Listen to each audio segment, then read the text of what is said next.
Fala pessoal, Daniel Scocco. Nesse vídeo eu vou falar sobre quais são as vantagens de se criar uma startup ao invés de empreender com um negócio mais tradicional que não seja uma startup. E note que eu não estou falando só das vantagens em relação a negócios mais tradicionais como um restaurante, uma loja de roupa, mas também as vantagens de se criar uma startup versus um negócio de tecnologia que não seja, não tenha os fatores necessários para ser considerado uma startup e que, portanto, não tenha o mesmo nível de escalabilidade, e que não tenha o potencial para crescer tão rápido quanto startup. Inclusive, se você não viu o vídeo anterior, onde eu falo o que é uma startup, assista. Você entender que, por exemplo, uma software house não é uma startup, por mais que seja uma empresa de tecnologia, assim como uma agência de marketing digital também não é uma startup. Existem muitas vantagens para se criar uma startup, algumas desvantagens, tá? Eu vou elencar aqui as principais na minha opinião. Note também que não estou entrando no mérito da vantagem de empreender em relação a trabalhar em uma empresa. Essa acho que é outra discussão. Tem prós e contras em relação a você empreender e decidir criar um próprio negócio. Como eu falei, talvez em outro vídeo eu aborde, mas não é o tema desse vídeo, e sim para quem quer empreender, para quem já decidiu empreender, explorar as vantagens de você criar ou tentar criar uma startup. Primeira vantagem: mais barato para testar do que negócios tradicionais. O exemplo mais clássico disso que me vem na cabeça é a história do Dropbox, empresa acho que multibilionária já hoje, então passou aí do status de unicórnio. E o primeiro, o protótipo que eles fizeram sequer era um produto, era simplesmente um vídeo onde o fundador, Drew Barrymore, acho que é o nome dele, ele criou esse vídeo simulando como o produto funcionaria, arrastando. O Dropbox é um produto para sincronizar arquivos entre vários computadores ou dispositivos. Ele fez um vídeo simulando, onde ele arrastava um arquivo, e como aquele arquivo sincronizava com outro dispositivo. Aquilo não existia ainda, não tinha sido criado uma linha de código. Ele soltou esse vídeo em um site que eu me lembro na época era o dig.com ou o Reddit, um desses sites onde o pessoal compartilha notícias, você pode votar, e aquilo ali viralizou de tal maneira que ele se sentiu com mais convicção para continuar a investir, e aí sim ele começou a de fato fazer o produto. Mas o protótipo inicial, o teste dele foi um vídeo, e acho que tinha ali um cadastro que o pessoal podia entrar na fila de espera para usar. Então o vídeo bombou, tiveram dezenas de milhares de cadastros na lista de espera. Com isso ele conseguiu minimamente validar a ideia, e aí sim que ele foi fazer. Então teve um gasto mínimo, só gastou tempo para fazer o vídeo. E outra coisa que você pode fazer também para testar as ideias aí de startup é justamente criar uma landing page e soltar anúncio no Google, no Instagram, no Facebook, e ver se vai ter demanda para aquilo, se vai ter cliques no anúncio, se vai ter o pessoal se cadastrando, por exemplo, por uma lista de espera.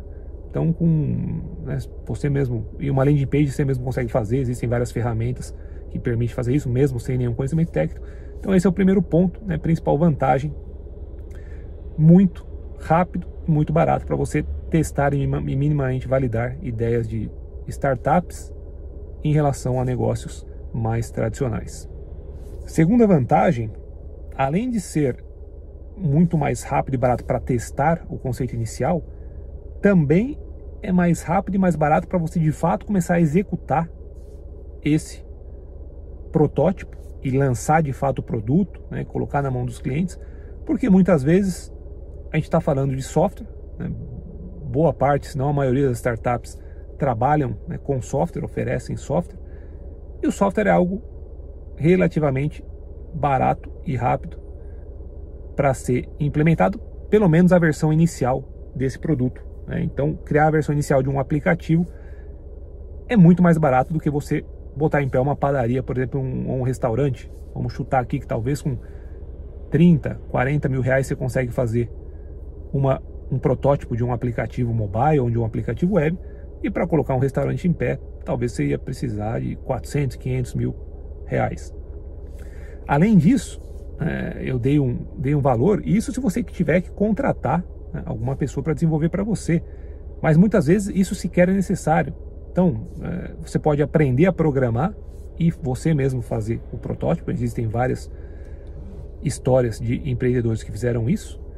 Ou você pode chamar como sócio um programador, né? Se você não conhece, vai numa faculdade, né? Depois, num vídeo futuro, eu vou até falar sobre estratégias para desenvolver um software, um aplicativo, mesmo não sendo programador e gastando pouco.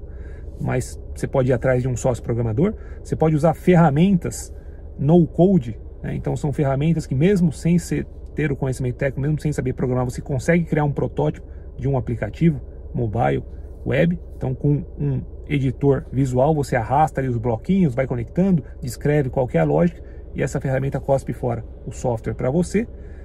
E além de tudo isso, muitas vezes, coisa bem simples como um site, uma landing page já são suficientes para lançar o produto. Tem até alguns exemplos bem curiosos e interessantes. O primeiro é o do Groupon. Alguns anos atrás estourou, né, a febre da compra coletiva. Começou com o Groupon nos Estados Unidos, depois no Brasil tivemos, além do próprio Groupon, algumas versões nacionais, Peixe Urbano, Privalha e por aí vai. E o Groupon começou da ideia do fundador, onde ele teve esse insight que, se você juntasse, agregasse ali os consumidores, você conseguiria negociar algum desconto. Ele não sabia se a ideia ia vingar ou não. Ele decidiu testar. O que ele fez? Lançou um site usando o WordPress, que é uma ferramenta gratuita. Então ele mesmo fez, pagou, deve ter pago ali na época $5 para uma hospedagem, jogou o WordPress, que é gratuito, e customizou uma oferta de pizza. Ele fez lá, ó, se 10 pessoas comprarem, a pizza vai sair com desconto. Tinha uma pizzaria no prédio do escritório dele, então ele já fez o acordo com a pizzaria e lançou, né, promoveu ali para o pessoal do próprio prédio, e teve uma adesão. O pessoal gostou da ideia, compraram ali o Vale Pizza, ele entregou as primeiras 10 pizzas, viu que tinha potencial, e a partir dali ele começou a desenvolver a ideia. Mas o protótipo inicial, que já funcionou, permitiu as pessoas se cadastrarem e receberem ali o Vale Pizza, ele fez sozinho, né, usando o WordPress, que é uma ferramenta gratuita, praticamente sem nenhum conhecimento técnico necessário. Outra história parecida é a da startup Boozer, que fornece ônibus fretados no Brasil. A ideia surgiu, tem uma entrevista muito interessante com o fundador, só buscar entrevista fundador Boozer no Google, você deve achar. E ele, parece que a ideia começou quando ele teve que fazer uma viagem não lembro se era profissional ou pessoal, mas fato é que eles compraram muita gente, eles compraram as passagens e o preço acabou ficando salgado, e depois eles decidiram testar, vendo como que ficaria se eles, ao invés de comprar a passagem, né, na rodoviária com uma viação tradicional, se eles fretassem o ônibus. E ele foi atrás desse valor, viu que ia ficar muito mais barato, coisa de 1/3 do preço de comprando as passagens, e aí ele decidiu testar, falou, pô, talvez tenha um negócio aí. Bem parecido com a ideia do Groupon, ele foi lá e, usando o Wix, que é uma ferramenta gratuita para criar uma landing page, ele criou a versão inicial da página, divulgou em grupos de WhatsApp do pessoal de BH, que é onde ele morava, pensando numa primeira rota, era BH para uma outra cidade, mandou nos grupos, o pessoal acessava o site, se cadastrava, nisso já surgiu uma lista de interessados enorme, e aí ele fretou o primeiro ônibus e fez essa primeira viagem com nada mais do que um site criado numa ferramenta gratuita e WhatsApp, e aí começou, e depois a empresa foi crescendo. Então tudo isso ilustra bem essa segunda vantagem, que muitas vezes vai ser mais rápido e mais barato você botar para rodar, criar a primeira versão, criar o primeiro protótipo de uma startup, né, de um projeto que envolva software, por exemplo, do que de um negócio tradicional, onde os gastos iniciais muitas vezes são mais significativos. Terceira vantagem, no começo de qualquer negócio, o primeiro ano, os primeiros 2 anos de qualquer negócio vão ser difíceis. Você tem que entender qual que é o modelo de negócio, tem que azeitar o produto, tem que azeitar o marketing, a distribuição daquele produto. Isso vale para qualquer tipo de negócio, vale para uma startup, vale para negócios tradicionais também, uma padaria, um restaurante, uma loja de roupa. Dito isso, passado essa fase inicial, e se o empreendedor, né, conseguir chegar no ponto onde ele azeitou de fato o modelo e o produto, no jargão de startups, né, isso seria achar o Product Market Fit, né, ou achar o fit de mercado dessa solução. Uma vez alcançado isso, aí sim essa terceira vantagem entra em cena, que é uma startup, até por definição, né, do que é startup, que é uma empresa feita para crescer rapidamente, ela escala de um jeito muito mais eficiente e muito mais acelerado. Então, se você comparar, vamos supor, eu criei uma padaria, deu super certo, consegui achar o modelo legal, consegui, né, achar o mix de produtos que está funcionando, o marketing que eu consigo trazer aos clientes. Ok, agora eu quero escalar. Não é tão simples assim. Você vai ter que talvez abrir uma segunda unidade, depois abrir uma terceira. Envolve planejamento, envolve contratar pessoas, envolve investimento alto. Talvez você poderia pensar em franquear, mas também não é tão simples assim. E por aí vai. Já uma startup, que muitas vezes vai ser um produto de software ou hardware que seja, uma vez que você achou esse modelo que está funcionando, escalar é muito mais fácil, muito mais rápido. No caso do software, por exemplo, basta você começar a oferecer esse mesmo software em outros mercados ou para outros nichos, e por aí vai. E o custo desse software para atender 1.000, 10.000, 50.000 usuários, ele é quase o mesmo, né? O custo marginal acaba sendo quase zero, né? Seria só o custo de aumentar um pouco o servidor. Quarta vantagem, o potencial de receita e, portanto, também o potencial de lucros de uma startup quase sempre vai ser muito maior do que o potencial de um negócio tradicional, né? Um negócio tradicional geralmente vai ter um teto. Vamos supor, de novo, usando o exemplo de um negócio de alimentação, de um restaurante, por mais bem sucedido que o seu restaurante seja, pensando na primeira unidade, ele tem um teto de quanto ele vai conseguir gerar de faturamento por mês. E esse teto é a sua capacidade máxima de clientes no restaurante. Então, só tem 30 dias no mês, você tem ali uma quantidade de mesas, na melhor das hipóteses, você vai estar com todas as mesas cheias, almoço-janta, com alguma rotatividade de mesas, mas tem um máximo, tem um teto para o que você vai conseguir gerar de receita. Para ir além daquele teto, você vai ter que fazer, né, uma expansão que, como a gente viu no ponto anterior, não é tão simples assim. Abrir mais unidades, franquear e etc. Já no caso de uma startup, esse teto quase sempre é muito alto. Então, de novo, pensando na melhor das hipóteses, deu tudo certo. Se você conseguir expandir o seu negócio e atender o seu mercado potencial, né, esse potencial de ganho é muito maior, acaba sendo muito maior do que um negócio tradicional, justamente porque, de novo, pela própria definição de startup, tem que ser um produto escalável, onde você consiga atender praticamente todos os clientes potenciais ao mesmo tempo, né, e sem ter custos enormes para fazer isso, que é o que acontece, por exemplo, com empresas que trabalham com software. A quinta vantagem, em parte, está relacionada, que é uma maior facilidade de você internacionalizar uma startup. Um restaurante, uma loja de roupa, acaba sendo difícil de internacionalizar. Alguns até conseguem, algumas redes conseguem, mas não é tão simples assim. Já uma startup que trabalha com software, dependendo do tipo de software, vai ser só questão de traduzir e lançar em outros mercados.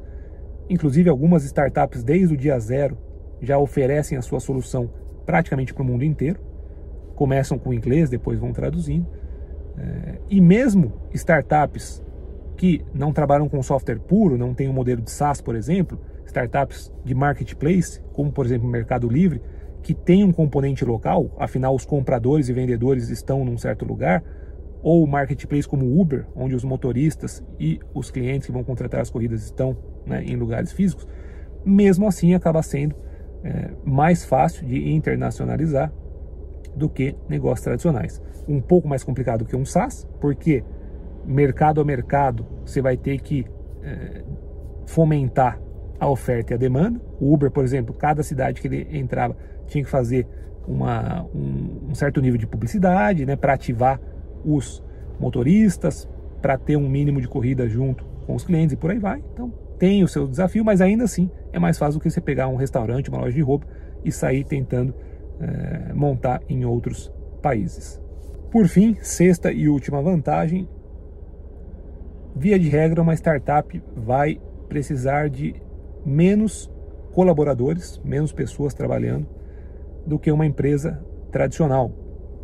Tem alguns exemplos clássicos até de empresas que foram vendidas por bilhões de dólares e tinham um número de funcionários bem reduzido, né? O Instagram, se eu não me engano, quando foi vendido por $1 bilhão, tinha coisa como, acho que menos de 20 funcionários. O WhatsApp, que foi vendido, se não me falha a memória, por cerca de 19 bilhões de dólares, também tinha um número relativamente pequeno de funcionários, e por aí vai. São vários exemplos, justamente porque o software ele escala de uma forma muito eficiente, e você precisa sim dos programadores, mas uma vez que você está com um time de tecnologia lá, né, de programadores que dá conta do recado, de fazer um aplicativo, você consegue, né, se o modelo estiver funcionando, você consegue escalar aquilo sem precisar de crescer o número de pessoas proporcionalmente, o que é o que acontece com quase todos os outros negócios tradicionais. Então, se eu tenho um restaurante e aumento a área daquele restaurante para ter mais mesas, vou precisar de uma equipe maior. Se eu abro uma segunda unidade, praticamente vou precisar duplicar a equipe. Se eu tenho uma agência de marketing digital, né, ou uma software house, conforme eu vou atendendo um número maior de clientes, pegando mais serviços, eu vou precisar ir aumentando a minha equipe proporcionalmente, porque eu estou fornecendo um serviço, né, então eu preciso de pessoas para aumentar a quantidade de serviços que eu consigo oferecer ao mesmo tempo e, portanto, aumentar a receita. Já nas startups, não. Consigo escalar, crescer, sem precisar crescer a equipe proporcionalmente. E, como eu falei no começo, não só vantagens, obviamente existem muitas desvantagens também, senão todo mundo estaria fazendo startup, né? Nem todo mundo opta por fazer isso, tem prós e contras, vai depender, né, da situação e da visão de cada um. Algumas desvantagens que eu enxergo são: a primeira, muitas vezes uma startup acaba sendo mais fácil de se copiar do que um negócio tradicional. Em primeiro lugar, porque negócios tradicionais eles já têm uma proteção geográfica. Vamos supor que você abre uma padaria em um certo bairro ou um restaurante japonês. A partir do momento que você abriu ali, os concorrentes, né, que teriam a ideia de fazer a mesma coisa, eles já ficam com um incentivo menor, porque eles vão ver que já tem alguém fazendo aquilo ali. Então, aquela demanda por pães, leite, né, pelos serviços de uma padaria, ou a demanda para o restaurante japonês, já está meio que resolvida, né? Se já existe ali, já tem alguém oferecendo aquilo. Então, se fica menos propenso, tem um incentivo menor para colocar no mesmo lugar geográfico. Negócios tradicionais, eles têm até essa proteção geográfica.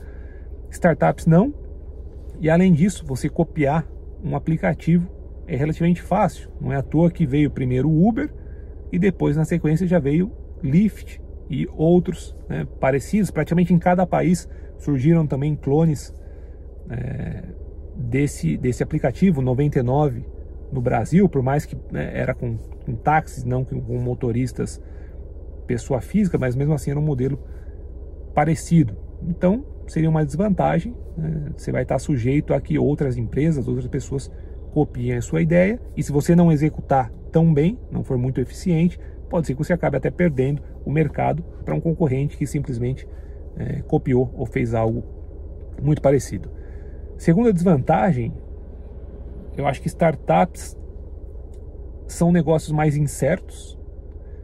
Não é à toa que, como eu falei em outro vídeo também, existe um tipo de investidor que é especializado em startups, são os investidores anjos e fundos de venture capital, ou capital de risco, né, como é chamado no Brasil, justamente porque existe essa incerteza maior. Se você for no banco, o banco não vai emprestar dinheiro para você criar uma startup, ele não entende muito bem esse modelo, e ele sabe que existe um risco maior do que uma pessoa que vai abrir um negócio tradicional, uma padaria, uma loja de roupa. Então você vai ter que lidar com essa incerteza no dia a dia, e dependendo do tipo de startup que você for começar, também aceitar que a probabilidade de insucesso pode ser grande.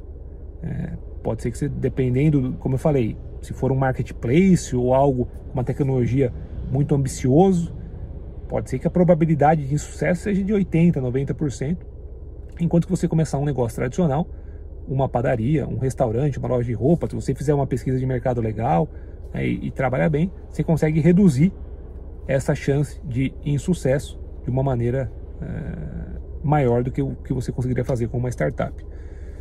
E por fim, terceira desvantagem, muitas vezes uma startup vai demorar mais para trazer resultados significativos em termos financeiros. Por quê? Um restaurante, por exemplo, se você lançar, é possível que no mês seguinte você já tenha lucro. E também é possível que em poucos meses, se for feito um trabalho de marketing eficiente e pesado, é possível que em poucos meses você já atinja um faturamento relevante. Pensando num restaurante em uma cidade grande, poderíamos falar aqui que talvez em alguns meses chegaria num faturamento de 100, 200, 300 mil reais. Uma startup não é tão simples assim, porque no começo você vai precisar criar o seu protótipo inicial, versão inicial do seu produto, vai ter que testar, vai ter que lançar no mercado, os clientes vão dar feedback, muito provavelmente você vai ter que adaptar, reajustar algumas coisas, então volta para os programadores acertam, manda para os clientes de novo, até você chegar no Product Market Fit, né, que eu já mencionei, no ponto que o produto está azeitado, né, a distribuição está azeitada. É comum isso levar 1, 2 anos, às vezes mais. Então tem essa demora inicial, onde vai ter um período onde talvez você tenha que investir um pouco mais, ter um pouco mais de paciência, enquanto que o negócio tradicional ele pode engrenar mais rápido. Beleza? É isso, pessoal. Valeu!